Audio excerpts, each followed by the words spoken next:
walaupun tidak berdosa. Bukan bisa, Bang. Memang akan terjadi dan harus terjadi. Gitu ya. Oh, walaupun penuh dengan kemuliaan itu bisa ya, Bang? Ya memang, karena memang perintah Tuhan itu manusia itu beranak cucu sebelum jatuh ke dalam dosa. Jadi sebelum jatuh ke dalam dosa, bisakah mereka beranak cucu? Bisa banget. Ya justru memang itu perintahnya. Tapi kan gini, Bang, kalau kamu bilang kalau seandainya manusia itu tidak mengalami kematian gitu ya, mungkin nggak akan penuh. Menurut Abang, cara berpikir Abang lebih duluan mana daripada Tuhan? Tuhan itu sudah tahu, Bang, sebelum manusia jatuh ke dalam dosa, dia sudah tahu ini akan terjadi. Ini Tuhan sudah prediksi. Apa mungkin di pangkuan Abraham barangkali? Belum, yang di pangkuan Abraham itu yang sudah mati. Yang di pangkuan Abraham itu adalah roh dan jiwanya. Tapi Henok dan Elia ini kan tidak mati, benar-benar masih memiliki tubuh dan ini. Nanti kalau kita baca tadi ayat itunya, nanti mereka akan mengalami kematian. Shalom Bapak Ibu, saudara-saudari terkasih. Selamat datang di channel Juru Selamatku. Sebelumnya jangan lupa subscribe, like, dan bagikan tentang kebenaran Tuhan kita yang besar, dahsyat, dan penuh kasih. Pembahasan kali ini akan disampaikan oleh apologet Kristen yang sangat luar biasa, yaitu Steri Agatha. Beliau akan berdiskusi dengan salah satu umat Kristen. Dari diskusi kali ini akan membahas mengenai mungkinkah manusia yang belum jatuh dalam dosa bisa beranak cucu sesuai apa yang diperintahkan Allah? Dan masih banyak lagi pembahasan yang menarik lainnya. Tanpa panjang lebar, saya ajak Bapak Ibu saudara-saudari untuk melihat diskusi yang sangat menarik ini. Tentunya bisa menambah wawasan serta menguatkan iman kekristenan kita.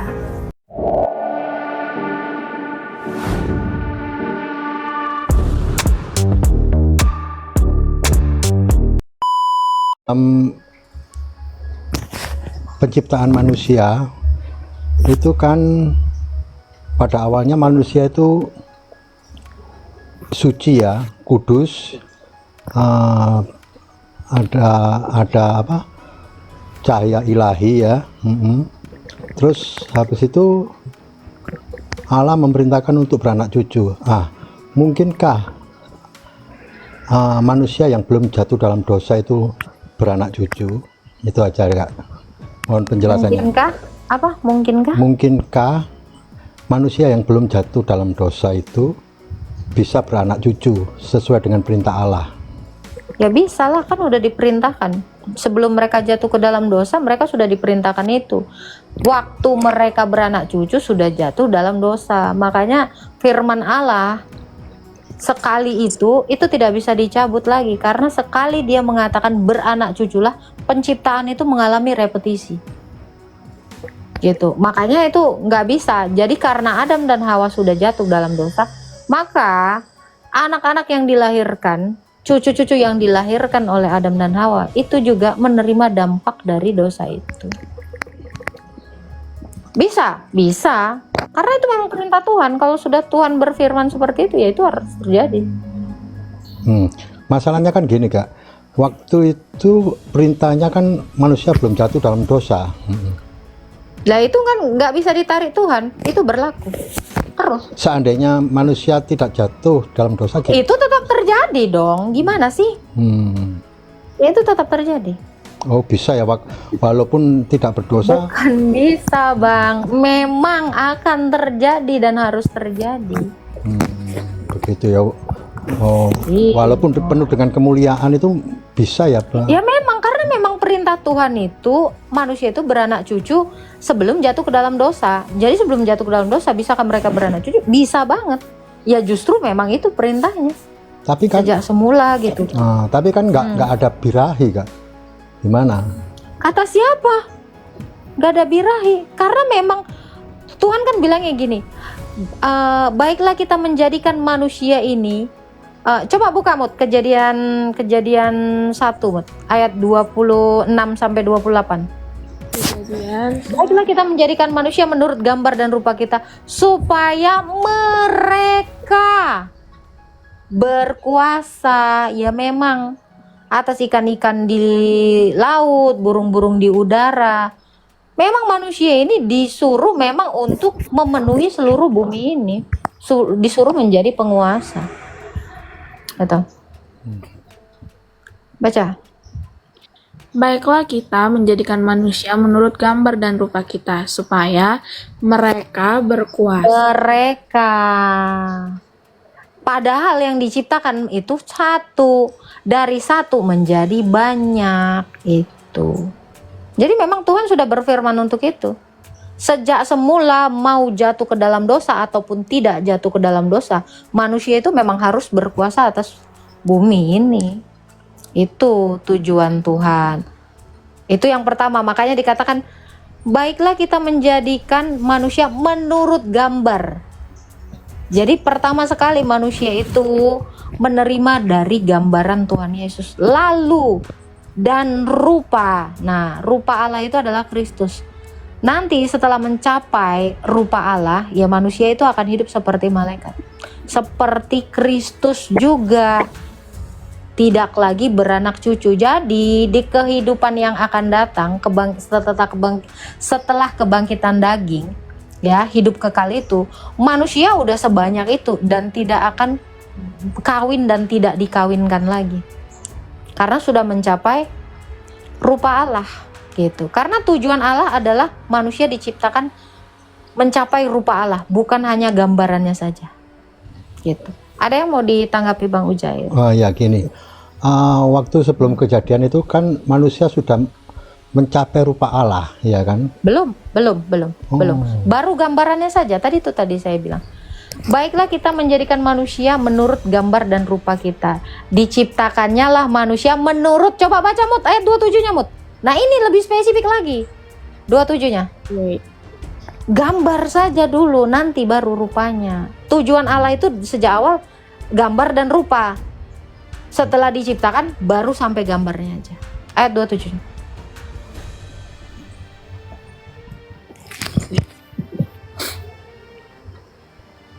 Ntar ya Mom, jaringan gue agak rada-rada. Gue baca dari sini aja.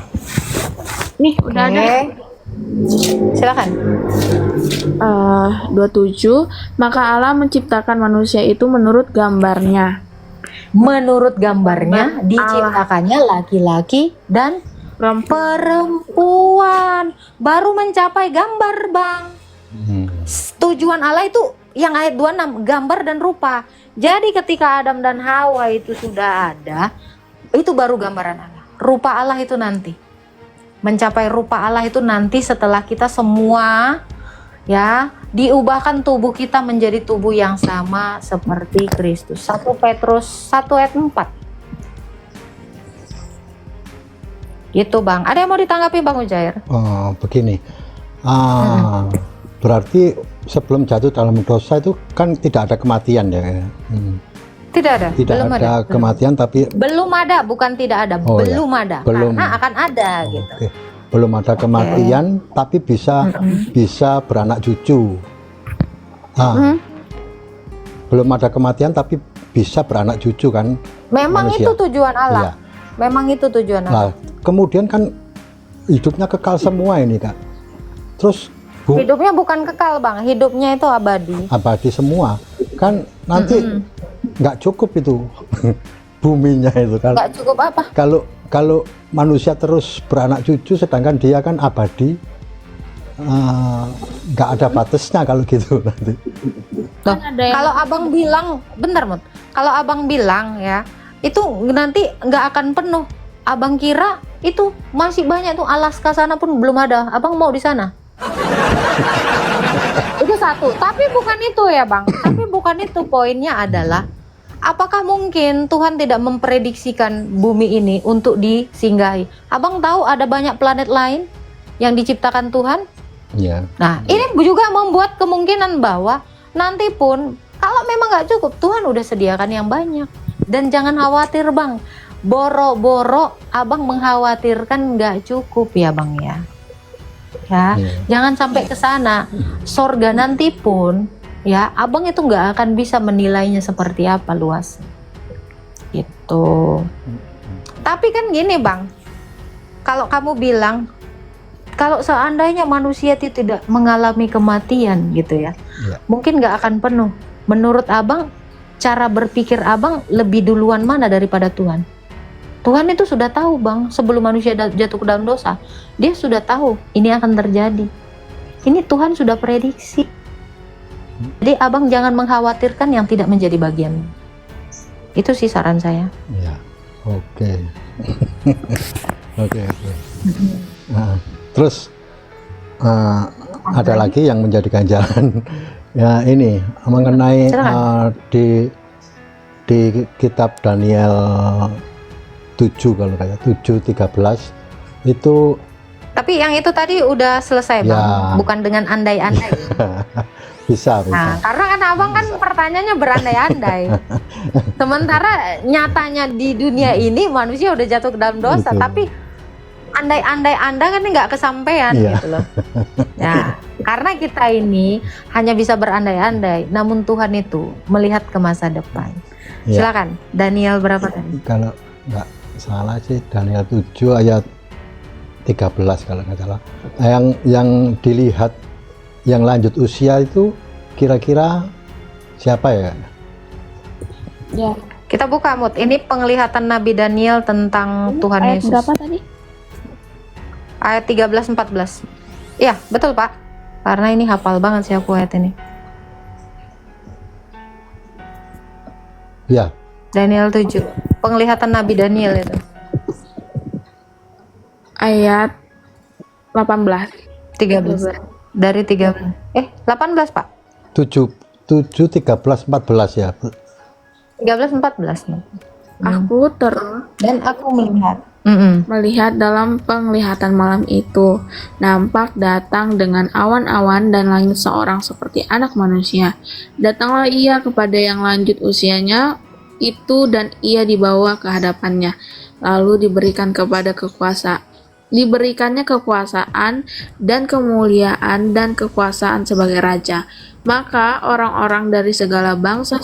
Bukan di situ, yang 13-nya. Penekanannya coba aku baca dulu ya.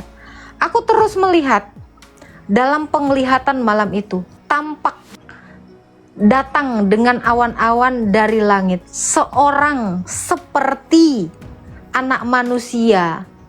Datanglah ia kepada yang lanjut usianya dan ia dibawa ke hadapannya. Ini adalah sang firman. Yang lanjut usia itu dimaksudkan adalah keilahian Yesus. Jadi ini bicara keilahian Yesus dan kemanusiaan Yesus, Bang. Berarti ada dua Yesus gitu ya. Satu kok dua. Yesus itu kan punya dua kodrat, Allah dan manusia. Jangan di framing demikian lah. Jadi apakah Agatha ini ada dua gitu? Ini gua doang ini. Oh begitu. Ya, itu merujuk kepada kemanusiaannya dan keilahiannya. Coba Mut kita buka ayat paralel ya Pak untuk ini penjelasan saya. Kolose 2 ayat 9. Ini Pak Sugar apa Pak Semut Merah ya? Usair. Uzair. Coba Mut buka Kolose 2 ayat 9. Kenapa dia dikatakan lanjut usia? Karena Allah itu tak berkesudahan. Oke. Sebab dalam dialah kecil banget Mut. Sebab dalam dialah berdiam secara jasmani, inilah yang dilihat Daniel tadi, tampak anak manusia. Nah ini ya, secara jasmaninya seluruh kepenuhan kealahannya inilah yang dimaksudkan yang lanjut usianya. Di situ pas imperfection itu, dia tak berawal tak berakhir, itu maksudnya. Ada lagi Pak Uzair. Iya. Tapi itu juga ada penafsiran itu apa? Teofani dari Allah Bapa, gimana menurut? Bapak tidak pernah berteofani Pak. Yang berteofani itu kan artinya menampakkan diri, iya. ya kan? Kita buka Ibrani 1, bukan Ibrani 1. Yang menyatakan dirinya itu, yang menampakkan diri itu adalah firman. Bapak itu tidak pernah berteofani. Makanya peristiwa teofani atau epipani itu merujuk kepada Sang Kristus anak tunggal Allah. Ibrani 1 ayat 1 ayat 1. kebaca nggak? Kamu aja baca. Mataku udah ngeliat.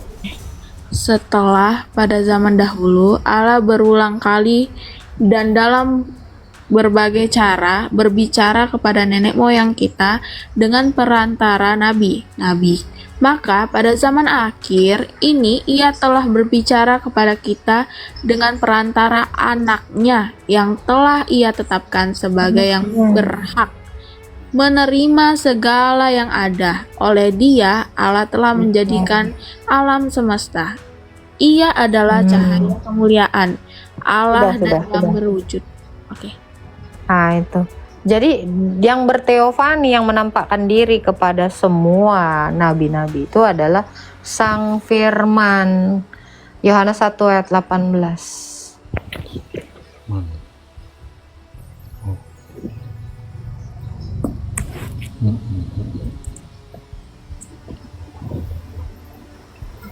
Wait.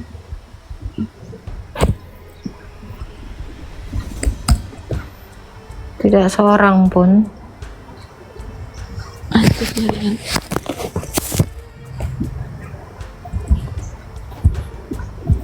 Yohanes 1 ayat 18. 18.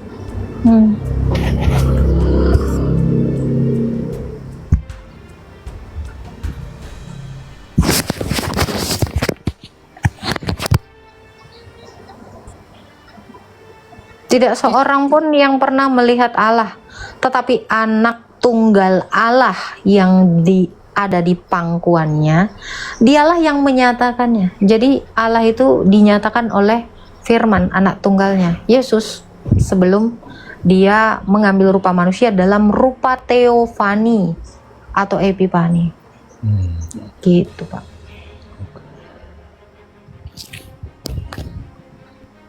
Oke. Ada lagi Bapak yang mau ditanya? Ya, ini ada satu lagi yang waktu Tuhan Yesus bangkit itu kan ada orang-orang kudus yang bangkit juga. Nah, itu gimana? Apa secara Bangkit, beneran bangkit. Bangkit sama seperti Lazarus, lalu mengalami kematian lagi. Betul, itu benar-benar terjadi. Mereka hidup kembali. Bukan hanya rohnya aja yang Kan dibilang bangkit, Pak. Roh itu nggak bangkit. Bener-bener Berarti bangkit. sama tubuhnya gitu ya. Iya, jadi mereka itu kembali lagi kepada anak-anaknya, datang lagi semua orang-orang kudus itu. Benar-benar hidup. Gitu. Gitu. Oke. Ya. Oke. Ya, by the way, Pak Uzair ini Islam atau Kristen, Pak Uzair? Saya Kristen. Ya. Oke. Untuk lebih memperdalam gitu loh. Kok Siap. ada yang Boleh. Terus ini mengenai ini yang siapa itu Henok gitu ya. Itu kan diangkat itu ya. Betul. Itu diangkat kemana kira-kira? Kan sorga juga belum terbuka. Tuhan Yesus belum itu kemana kira-kira Henok ini? Oke, mereka disembunyikan di langit yang kita tidak tahu. Ini menurut penjelasan dari bapak-bapak gereja. Jadi mereka itu untuk sementara waktu disembunyikan sampai menjelang datangnya Kristus. Nah, kita kalau baca di dalam Maleakhi 4 ayat 5 kita bisa buka. Menjelang datangnya Kristus akan ada dua saksi kan? Bapak pernah baca Wahyu 11 ya? Ya. Dua saksi menjelang kedatangan Kristus. Nah, buka dulu Maleakhi 4 ayat 5, Mut. Antara dua itu, setahu aku sampai 4 apa sampai 5 Maleakhi ya? 4 ya? Coba, Maleakhi 4 ayat 5. Nah, situ nanti kita baca. Jadi nanti menjelang hari yang dahsyat itu.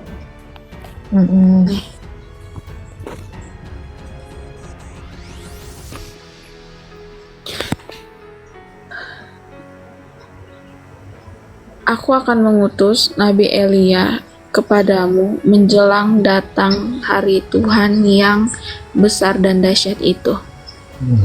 Oke. Ini korelasinya dengan Wahyu itu. Nah, kalau di dalam Wahyu dikatakan 2 saksi, Wahyu 11 Mut. Dari ayat pertama sih nggak apa-apa.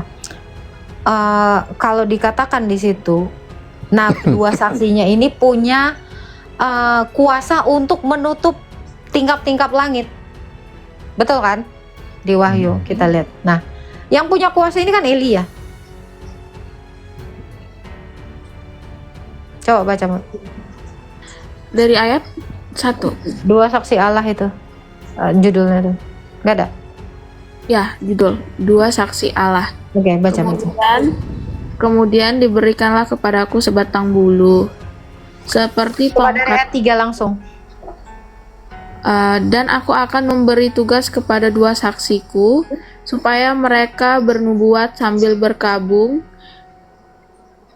1260 hari lamanya. Mereka adalah kedua pohon zaitun dan kedua kaki dian yang berdiri di hadapan Tuhan semesta alam. Dan jikalau ada orang yang hendak menyakiti mereka, keluarlah api dari mulut mereka, menghanguskan semua musuh mereka.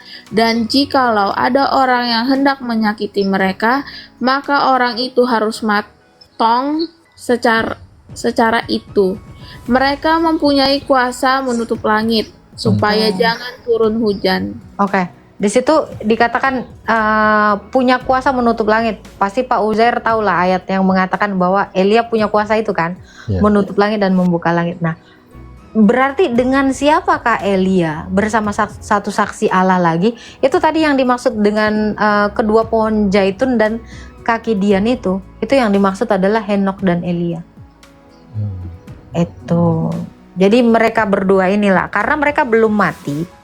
Mereka berdua ini yang akan menjadi saksi Allah. Gitu, Pak. Apa mungkin di pangkuan Abraham barangkali? Belum, yang di pangkuan Abraham itu yang sudah mati. Yang di pangkuan Abraham itu adalah roh dan jiwanya. Tapi Henok dan Elia ini kan tidak mati, benar-benar masih memiliki tubuh dan ini. Nanti kalau kita baca tadi ayat itunya, nanti mereka akan mengalami kematian. Ini juga ya, ini sih cocokologiku ya, yang dari RT sebelah mengatakan, nah ini nanti setelah itu meninggoy gitu, ada kan imam itu loh. Nah itu, jadi memang ada beberapa cocokologi itu, karena memang kan mereka itu semuanya mengadaptasi ajarannya itu ya kurang lebih dari kitabnya orang Kristen. Gitu. Nah coba Mut kita buka ya Wahyu tadi ya, disebut di jantung, makanya dibilang mata-matahin gitu. Ini sih apa ya, cocokologi aku. Lihat nanti pas kematian mereka, coba pas kematian mereka, coba di ayat 10 coba. Dan mereka diam di atas bumi, bergembira, bersukacita atas mereka itu dan semua orang. Nah, kecepatan mungkin ya, ayat 7. Ayat 7, dan apabila mereka telah menyelesaikan kesaksian mereka, maka binatang yang muncul dari jurang maut akan memerangi mereka dan mengalahkan serta membunuh mereka dan menyot mereka akan terletak di atas jalan raya kota besar yang secara rohani disebut Sodom dan Mesir, di mana juga Tuhan mereka diselopkan. Nah, gitu. Makanya mereka mengira mungkin ya, ini sih cocokologi aku ya. Makanya mereka mengira, feeling aku ya, mereka nggak selesai membaca ayat itu dan mengerti ayat itu, dikira dia akan turun lagi dan dia sebagai orang yang itu, karena dikatakan sama seperti Tuhan Yesus, gitu kan Mut? Nah itu Pak Uzair. Silakan Pak Uzair, mungkin ada yang mau ditanggapi. Oke. Cuma ini aja yang tadi itu disembunyikan di mananya itu tadi ya. Nah itu. Memang itu tidak ada yang tahu. Jadi para bapak-bapak gereja juga mengatakan mereka disembunyikan sampai menjelang itu datang di suatu tempat, tapi bukan di pangkuan Abraham, karena yang di pangkuan Abraham itu yang udah meninggoy, yang udah innalillahi, gitu. Oke. Iya. Ada lagi Pak? Sementara cukup lah untuk saat ini. Nah, Iya, nanti kalau ada yang mengganjal lagi mungkin saya tanyakan Oke. lagi. Ya. boleh. Oke. Ya. Terima Tuhan kasih. berkati Pak Ya, Uzai. ya, makasih. Shalom. Salam. Nah, teman-teman Kristen di sini juga kalau mau bertanya, tanya aja ya. Selama saya masih ada kesempatan untuk memberitakan firman Tuhan. Nah, bagus pertanyaan Pak Uzair tadi, bagus ya Mut ya. Ya, begitulah penjelasan dari Saudari Agatha. Bagaimana menurut pendapat Bapak, Ibu, saudara-saudari sekalian setelah melihat video tersebut? Tentu kita semua pasti merasa terberkati dan juga menambah wawasan tentang juru selamat kita, yaitu Tuhan Yesus Kristus. Mari kita sama-sama belajar terus tentang kebesaran dan kebenaran Tuhan Yesus melalui video-video selanjutnya. Shalom dan Tuhan Yesus memberkati.